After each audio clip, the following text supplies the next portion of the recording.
So I'm Tim Gentry from Gentry Family Construction. Opened this company in 2017. We're mostly exterior contractor. We're a James Hardie preferred contractor for siding, Owens Corning preferred contractor for roofing. Do a lot of windows, decks, fences, stuff like that.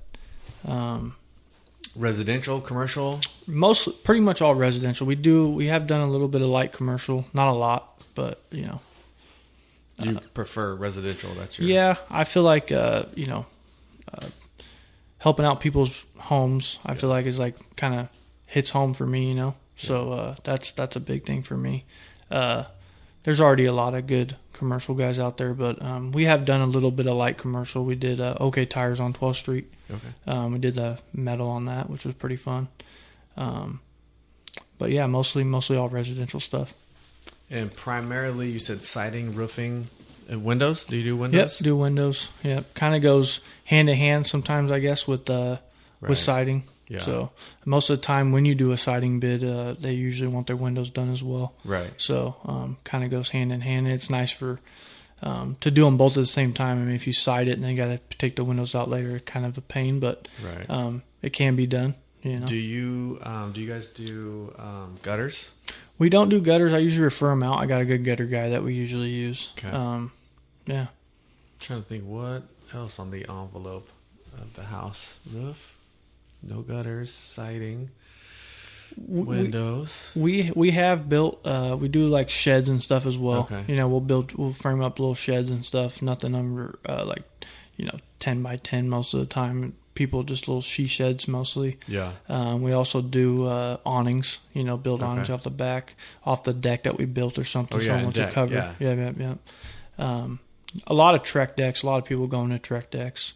I like personally cedar. Looks a lot better when it's all done, but to each their own. It's their home, so you just kind of do what you can do. Yeah. But yeah, it's all pretty fun, man. I just really enjoy what I do, and I think that's a big thing for any type of person, for any type of job. I just think that you got to really enjoy it, love it, and really understand what you're doing too, So. Yeah.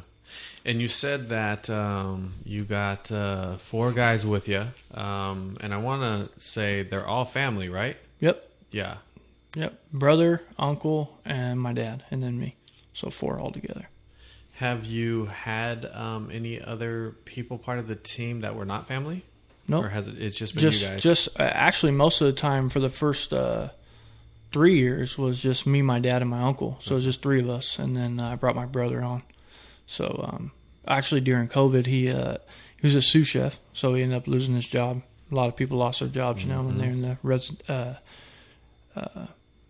restaurant industry. Yeah, that and the hospitality industry. Yeah, I've had a few people on here that overnight they had no more income. Yeah, sad. But yeah, so I kind of pulled him in. I mean, he did this stuff as well when we were younger with my dad as well, and so I pulled him in, and that was pretty cool because it gave him obviously more income and stuff, and he's pretty good at it too. He's actually done really well. So it's kind of nice to have another younger guy on the team, I guess you can say. Yeah. So.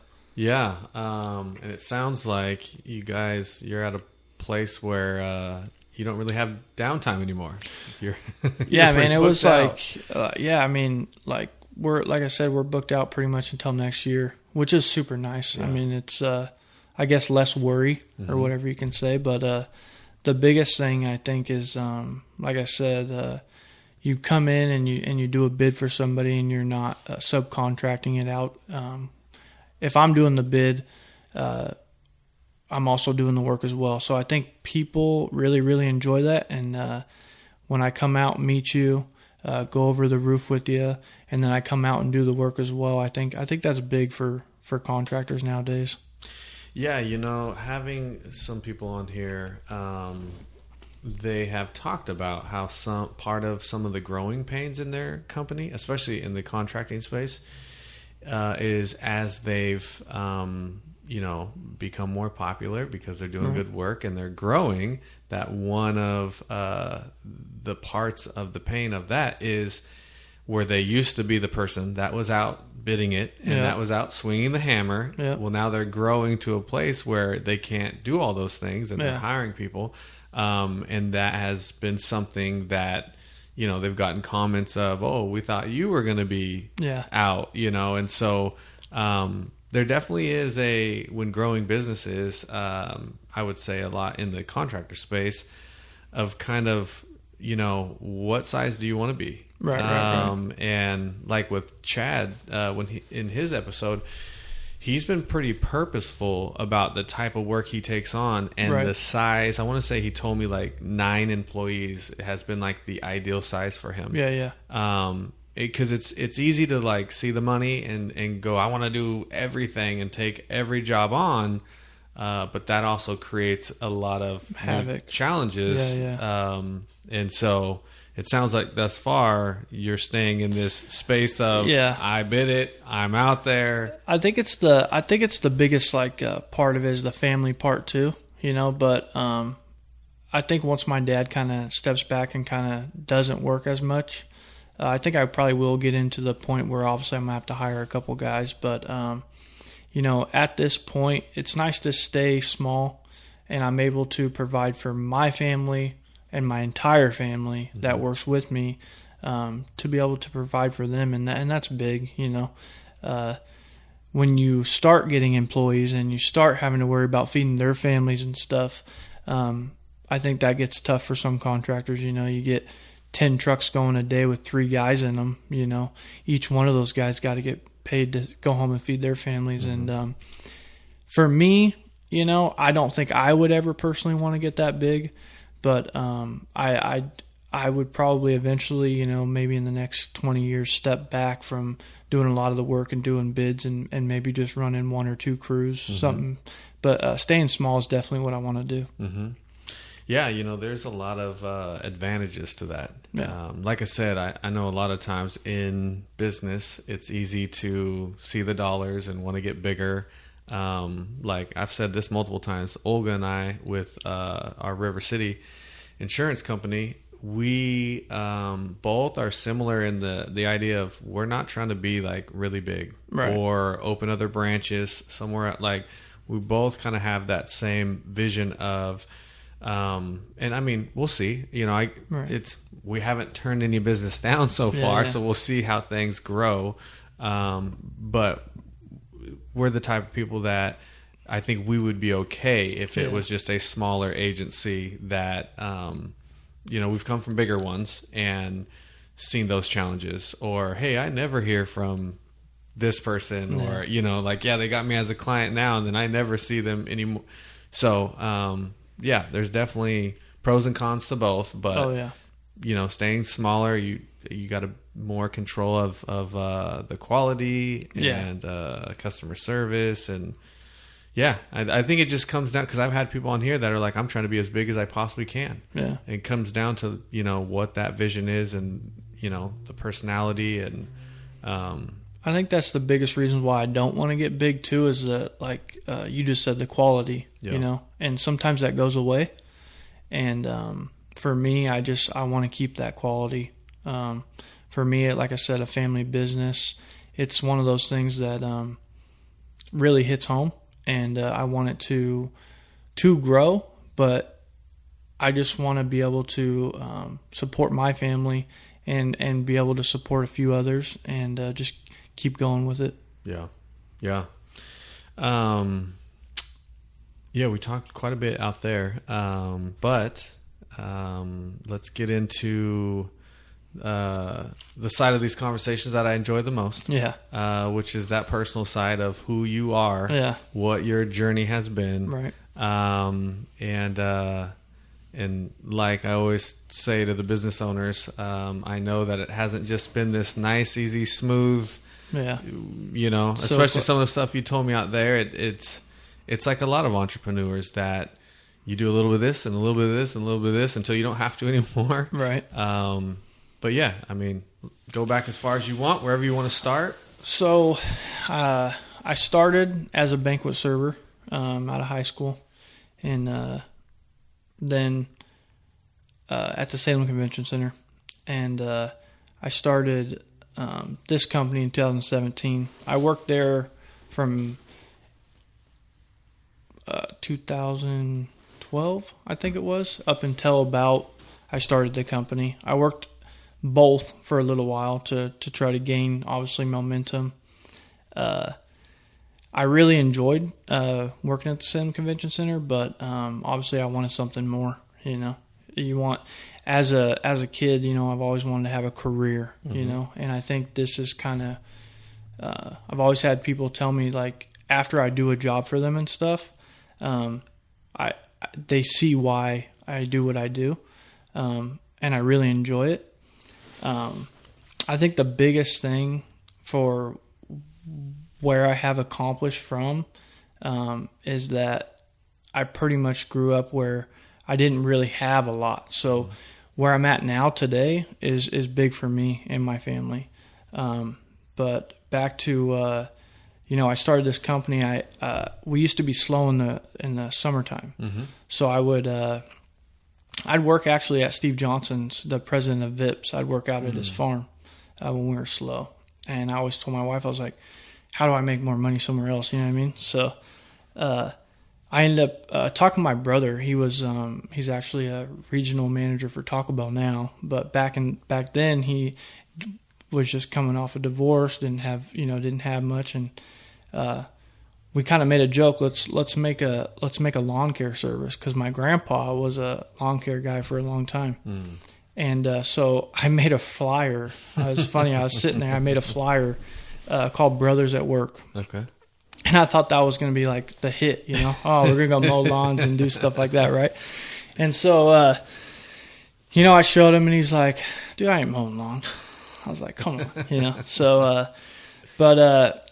like, I kept telling my wife, I was like, I want to do something. I want to do something. And, she's like, you could do anything you put your mind to, And so I talked to my dad. I was like, what if I get my contractor's license? Would you help me? He's like, of course. So I went out, ordered the book the next day, and started studying, and passed my test. And I was like, what do I do from here, And so, being married and with my wife, she's been my biggest supporter for sure. She's done a lot for me, and we just had our first kid, which is really, really cool. Yeah, congrats. Which is cool. He's a boy, because hopefully I get to pass this down to him. Yeah. I mean, if he doesn't want to, I get it. Yeah. But at the same time, it's kind of cool to be able to maybe generations of a company, kind of like Delkey. Yeah. You know what I mean? So that's kind of cool. But yeah, I mean, for me, it's just going back to when I got my license, I didn't really know what the next steps were. So my wife's like, well, you got to make a name, you got to make a logo, you got to do this, you got to do that. I'm like, okay, hold on. I thought I was just going to be a contractor, So I was like, well, what does that mean? Nope, so you're going to be a bookkeeper and an accountant and a design artist. And So all that goes into it. And so we ended up searching the websites and stuff. And we ended up going on GoDaddy, making a website and all that stuff. And, that's big. Like you were talking about out there with the websites, it's big, because you want to be able to see what they do, understand a little bit about them, what I mean? Profile, talk about what you do and where you come from and stuff. And so we hit the website, and we found this logo on it, just a random link we found. And I was like, that's the one. My wife's like, yep. And so I always wanted to be, like Nike, Adidas, like I was telling you before. Is like, it's super simple, super catchy. You want something that everybody looks at and remembers, and I think that's kind of what we kind of caught with it. I remember the first time I seen one of your trucks. I want to say in West Salem, and once I realized what it was, and then I was like, oh, I know it's a clamp, but then I go, oh, it's a G. Oh, yeah. I like that. I remember when I first kind of put that together, and I was like, I like that. Yeah. No, I mean, we've always got, a lot of people saying it's a cool logo, which is cool. It's not, it's not just, I feel like it's not just original, you know, so it's something different. But going back to kind of the business aspect, after we got all that going, you know, my dad he was actually pretty much retired from doing it. So I was like, well, teach me everything you know. And we started, you know, the realtor that sold me my house, that was our first job. I remember doing a deck for her mom, out south actually. Yeah, so we ended up doing that deck, and then obviously that led to more jobs. You know, she told somebody about us because I wasn't really advertising or nothing. You know, I was still kind of doing 2 jobs at one time, and yeah, I mean, it just kind of took off from there. It was a lot of the first year and a half was word of mouth. You know, I didn't advertise nothing, just kind of seeing where it was going to take me, pretty much. And then, you know, we got hit with some crazy news. We were out on a job that we were roofing, and my dad gets a call, comes up the ladder, and, you know, he's pretty much crying. And I'm like, I've never seen my dad cry, you know. And I knew he went to the doctor and all that because I was there, but we didn't know what to think of it, obviously. And then all of a sudden, man, it was like, he's like, I got cancer. And it like, boom, hit me like just a ton of bricks, you know. And still to this day, like almost emotional talking about it. But it's just crazy to think that till this day, he's still here and he's still working with us. And he's a beast is what I say. You know, he's just, it takes a lot to be able to, one, beat cancer, and then still, like, I mean, I would say roofing is one of the hardest jobs, you know what I mean, when it comes down to it. And he's been doing it for, you know, going on 40 years now, so it's crazy. But yeah, he caught cancer, and kind of we just, like, I was like, what do I do now, you know? I mean, I had my uncle, so it was just us 3, but I had my uncle, and he was kind of like, well, what do we do, you know? So we were still doing little jobs here and there, odd-end jobs, while I was taking my dad up to Kaiser, where he did his radiation and chemo and stuff. And he did that for 7 weeks, I think. And yeah, taking him up to the appointments and watching him go through that was probably one of the hardest things ever for me. And once all that went down, I like almost kind of wanted to stop the business at first because I didn't know that what I was going to do without him, you know. And I mean, I understand the fact of doing contracting, you know, without him, but the biggest thing is like I wanted to do it with him, you know what I mean? And so I still had a lot to learn, and I wanted to learn it from him. So yeah, I mean, after all that, about that 7 weeks, and then all of a sudden, you know, we get a call like 3-4 days after Christmas was his radiation doctor saying that we had to go up for a PET scan, and he was cancer free. And so that was like weight lifted, you know, because I mean, for me, I mean, I just quit, like, you know, pretty much doing anything and everything, you know, like almost like a depression feeling, you know, because like, one, my dad was my best man at my wedding, so that's big, you know, for me. And yeah, it was a lot. It was a lot on a young kid that you know, my wife took in a lot of stuff from that, for sure. Yeah. I mean that. I mean, kind of pausing the business. Yeah. And dealing with the personal side of, this is my dad, and I mean, sounds like best friend, and then, do I even do the business? And what do I do in the meantime while we're not doing this? And yeah, that's it. From, you know, us talking out there, it sounds like your wife was quite the backbone, or has been quite the backbone to a lot of this stuff. For sure. Yeah, that's awesome to hear. Yeah, I can't imagine. I haven't been in that spot. She's definitely, she's pretty much my savior, man. She's literally done pretty much anything and everything we've needed to, you know, get to this point. And she's been a lot of help. And what is her name? Jessica. Yeah, I honestly couldn't do it without her at all. Good work, Jessica. Yeah, so I like shouting out the I like shouting out I mean, I mostly have dudes on here that have been married, and I like shouting the wives out because now I'm hearing different ones say, "Oh, I heard my name," or when I say my wife's name on here, and I like hearing these stories of people talking about their partner and how supportive that person has been, and because a lot of times, like with a guy like me, I'm the guy up front that people see or know, and a lot of people don't know my wife, or she's more quiet. But a lot of those ones are like these backbones to the people that get all the glory and they get all the attention. But then there's people behind them that are propping them up and supporting them. So I think you need that though, especially when you're running a small business. You need that person that's going to be there, and she's been that person, which is super big. Yeah. So it sounds like from our chatting out there that maybe she'll be pursuing some stuff, some passion work of hers. Yeah. Which you can be helpful on. Finally, after almost a year and a half now, after having Carter, which is my son's name. It's big. She's doing Gentry's Creation. She's doing cricket stuff, decor. Going to be doing furniture, and it's going to be really cool, man. So that's good.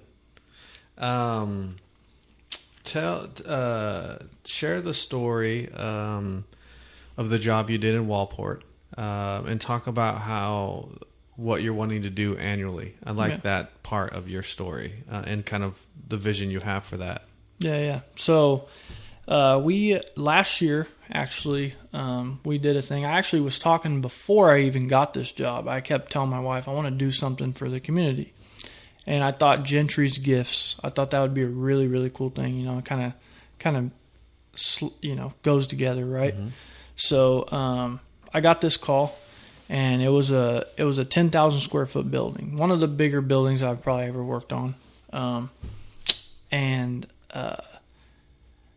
It's called Southtown Lincoln Resources. So it's a food share / they get clothing for people and help people over in the Wallport area. And they gave me a call, and they asked, do you guys do metal roofs? So I went out there with my dad. We looked at the roof, and, every contractor that bid it, was up in the $200,000 range to redo it.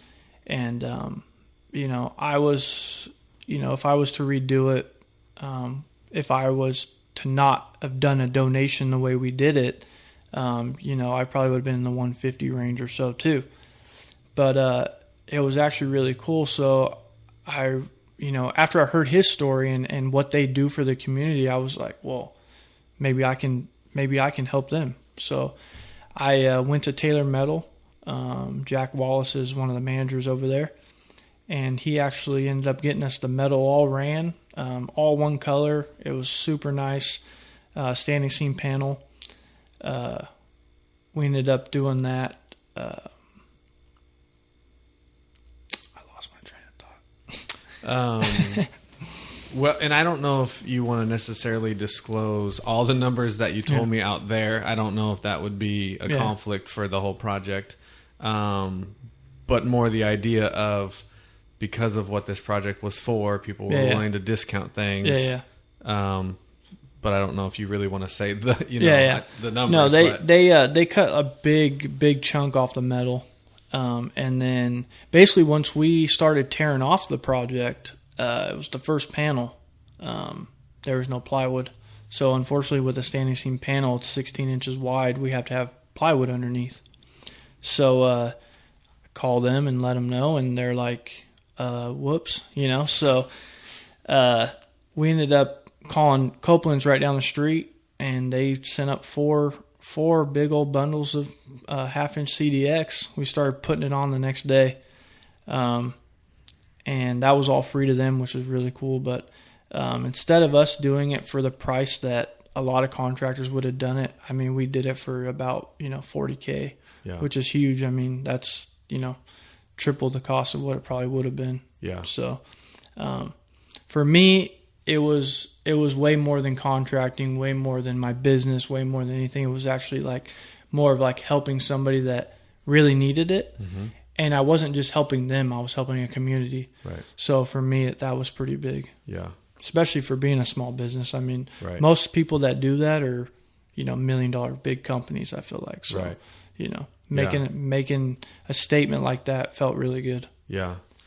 Yeah. And then from that one, it sounds like you want to do some kind of annual, Gentry's gift. In like, when you say that, like in terms of like a project, that's a lot less. Of Yeah. what So, it should be. so I think my biggest goal would be from it is that they're not having to spend as much money as they should have in the first place, right? Mm-hmm. So, most roofs are anywhere from nowadays. I mean, when I first started, they were a lot less, but nowadays they're anywhere from, $9,000 to, $25,000, depending on size, Mm-hmm. So if you can knock off more than half or even, say there's a family that really truly needs it, and going to People's Church, if I could, incorporate that with it, that would be something really cool for me to do. But basically my ultimate goal would be to do a full job once a year to where, the business doesn't make the money, we don't make the money, but we're supporting that person that truly needs it. Instead of just like going up to somebody and doing a job for somebody that doesn't truly need it, Mm-hmm. that could afford it. I want to do it for somebody that really can't. Mm-hmm. So, yeah, that's, I love hearing those stories. Those are the stories that as this thing evolves, that I've said to you that I want to highlight. And if you really do start, doing that, let me know, because those are the kinds of things that, maybe we can do something together and yeah, make. I would love to a incorporate it, man. That'd be Video sweet. or, just promote whatever that's going to be.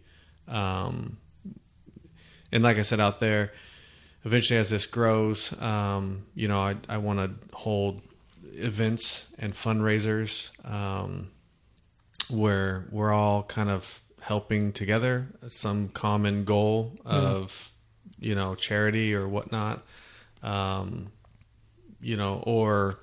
we're like, when we do the first event, I've had like a few photographers on, like Zach and Lacey, so if they can make it, I'd be like, yo, bring your camera, you guys shoot video. Yeah. And some video people, hey, you bring your video camera, you shoot video. Or someone that was a DJ, hey, maybe you come and you play some music. And we all kind of like do a little bit of what we do anyways. And kind of a mixer, but then also fundraiser. Yeah. So I definitely see this thing evolving into more than just these, the podcast conversations. But just trying to, that positive, Yeah. like I said out there, there's so much negative. Yeah. There's You need positive vibes, man. Nowadays, you need positive vibes, man. Everywhere you turn, it's some kind of negative story or,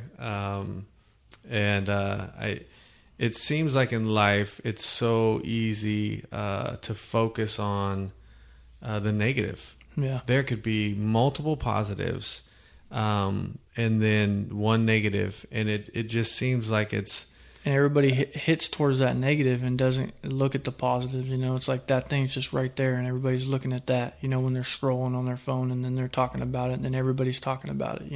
It's like standing in a circle, right? You tell that one person that, and they get down to the other guy all the way around the circle. It's not even the same story anymore. Yeah, for So, sure. Yeah. Yeah. I was just talking with, I'll probably leave the names out of this story, but I was talking with an athletic director about a coach. And I think being a head coach is very difficult, which is why I don't do it. I just help. I'm just an assistant coach or volunteer or whatnot, whatever I do.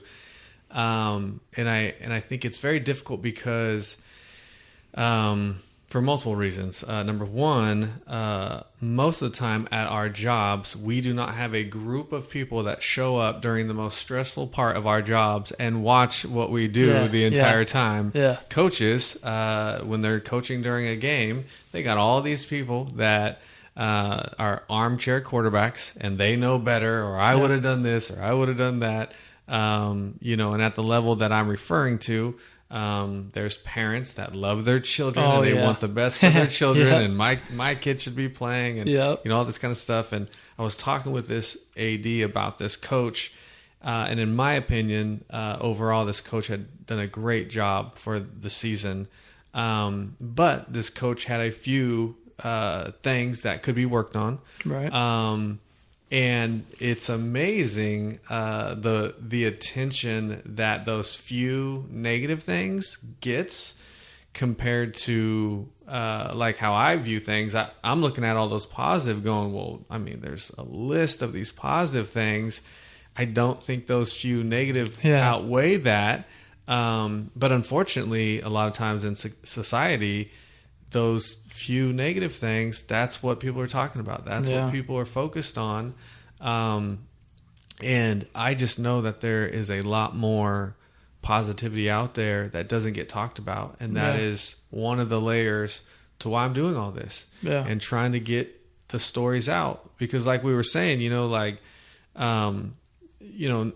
if you're not out sharing the story of like, hey, this is what I'm trying to do with this Gentry's gift, and I did one project and, have an idea to do others, no one would know that. Yeah. No one would know those things. Yeah. And I think those kind of stories are so uplifting and encouraging. I think it makes other people think, well, maybe I could do something like that, or attempt to do something like that. We definitely need more stuff like that. Yeah. And even like, with you talking about it now, just like it'd be cool to maybe even like team up and talk about it even more, so more people can relate to it and get it out there. You know? So one thing with this podcast deal that I think I see in my future, now that I have a somewhat decent grasp on how this stuff works. It's been funny because I've had multiple people be like, yo, your podcast is, it's just been killing since the beginning. And honestly, I'm like, I don't even know what that means. I don't even know what makes it good or not or whatnot. But I was just talking with someone, I think yesterday, and they kind of always wanted to do a podcast, but they have no idea how all this works. They have something to say in a topic of conversation, but then the actual logistics and business and all of it. So I kind of see, as I get more established with this, of maybe trying to help others start their own, or maybe I'm part owner of what they're doing, but really I supply all this, but they have the topic, or they're the talent basically of it. Right. And just trying to, like we talked about, there's plenty. No matter what you're in, there's plenty for everyone. Oh, yeah. And so there's plenty of space in the podcast space. Yeah. I mean, even though there's 2 million podcasts, it's growing, and, it's becoming a real thing that people tune into. And like I was saying, there's people that literally like listen to more podcasts, I think, nowadays, than they probably listen to, regular music. Yeah.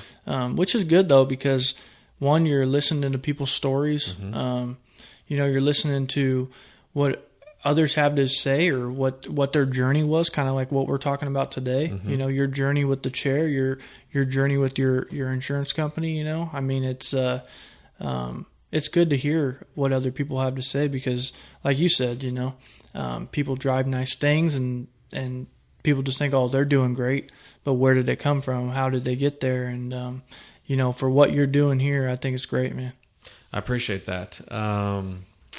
Talking about like what they drive, part of like your story, and a lot of these things, they're not unique to entrepreneurs and business owners. A lot of the more that I do of these, and the more that I hear people's stories, a lot of similarities of how they got started and what they had to do, and but I like bringing out the beginning days of businesses, because it's so easy. Like we said with Mike here, it's so easy you met him at the Street of Dreams, and you see all his rigs running around, and and then you would just think, well, he's always done this, and that's so far from the truth, right? Yep. And it's like doing him a disservice to view him that way or treat him that way. When if you get to know him, then you go, wow, this guy, like he's been through it. Yeah, and he had a company, and then that went down. Then he had to start another one and rebuild it, and then if you really get to know him, you realize this guy's a great guy. No, like what a nice super guy. Nice guy. Yeah. And then what's interesting, if people take the time to get to know someone, then some of that like hate, if you will, where it's like, oh, they got all the nice trucks or it must be nice. Then you start to realize why they have all the nice trucks. Yeah. Like with a guy like Mike, you're like, this guy's fantastic. Yeah. Oh, wow, look at the product he does. This is great product. Oh, that's why he has all these trucks. Oh, he works really hard and he treats people really well. And then it changes that perspective of, oh, it must be nice, or it was given to them. And then you start to realize, oh, that's why they have those things. Yeah. They worked really hard for those things. They did right by people. That's why they have those things. And then it's a different feeling towards that person. For sure. You know what? They earned that. Yeah. You know what? I'm not hating on them anymore. Yeah. I'm not, and there's a lot of that, unfortunately, but because it's about where that person's at in their life, right? So they might be like, man, I wish I had what they had. And so they're feeling some kind of way. But, I just think if people are willing to get to know each other's story, it kind of just takes a lot of that out of it. Then it's like, then you start championing the person. You're like, yo, Mike guy, this guy's a dope guy. Yeah. I hope he gets 20 more trucks. Yeah. Like, I hope he builds a bunch more $1 million houses. This guy's a great guy. And then you start like championing that because you got to know him.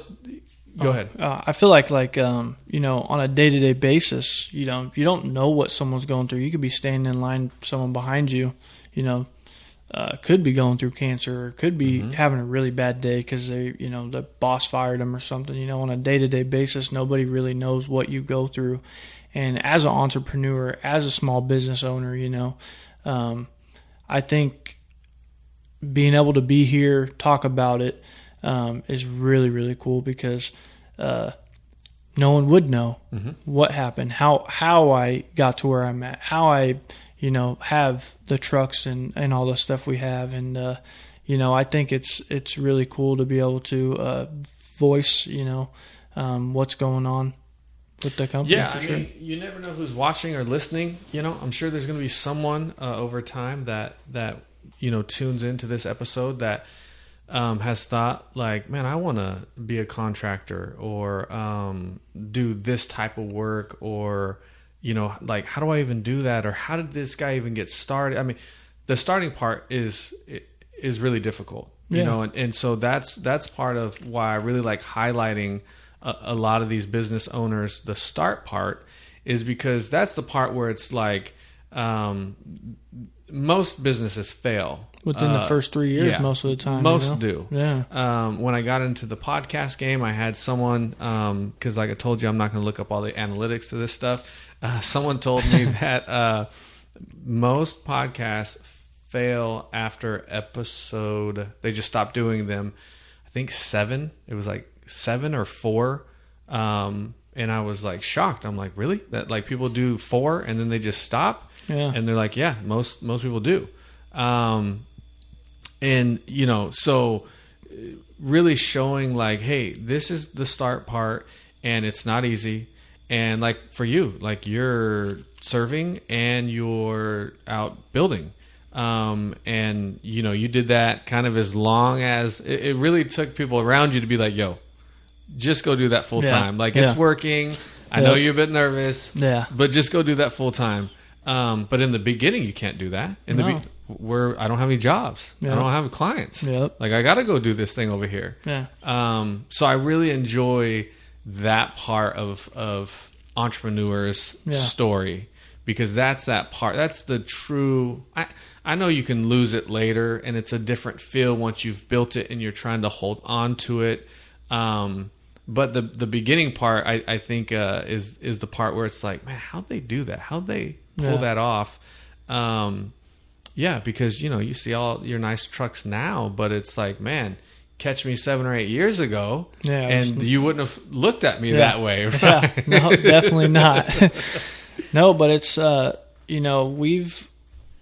we've all worked our tail off to get to where we are, which is, just like any other entrepreneur. I feel like, if you just keep working towards something, you will accomplish it. Yeah. Take what some people say, as a grain of salt, or just let it roll off your shoulder. Because if you feel like you can do it, you can do it. And if, someone tells you can't, well, prove them wrong, and that's the way I look at it. Mm-hmm. And that's kind of how I built this. I feel like there's more to life than just a day 9-to-5 job. Mm-hmm. Like what I do, I don't really consider a 9-to-5 job, because one, I'm meeting customers, could be potential friends in the long term, Mm-hmm. But also able to provide them something that some contractors would have probably done the wrong job. And for me, that's why I really got into this, is to do the right thing and make sure that the job's being done the correct way. Mm-hmm. Because unfortunately, there's a lot of bad contractors out there, and that's why Mike's doing so good, Mm-hmm. And Chad, and Mm-hmm. They do the right thing. They're out there doing what contractors are supposed to do to the home, to the business, and that's big nowadays, because if you're not going to succeed, Mm-hmm. And with 100 and some reviews that we have, it's just like if you go on Amazon, right? You go to buy something, what do? You look at the review, you know what I mean? So you want someone to tell you about that person, because that's going to make you get that job. You know? So yeah. I mean, that's it sounds like that part really helped your business. Yeah. And you're not the only one. I've had a few business owners in here that talked about where they really put attention asking clients to do online reviews, and how important that is.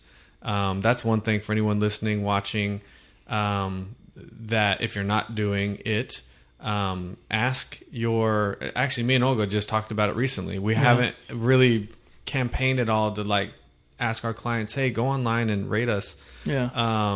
But I've been talking to her more about it recently, because I've had people on here that go, hey man, this is really helpful. It really works, man. I can be the first to tell you, honestly, from being the first 2 years to, going into year 6, it's the last 4, man. That's what really, really kicked off the business, going from, $50,000 in year 1 to year 6, and you're doing almost $700K, dude. That's big,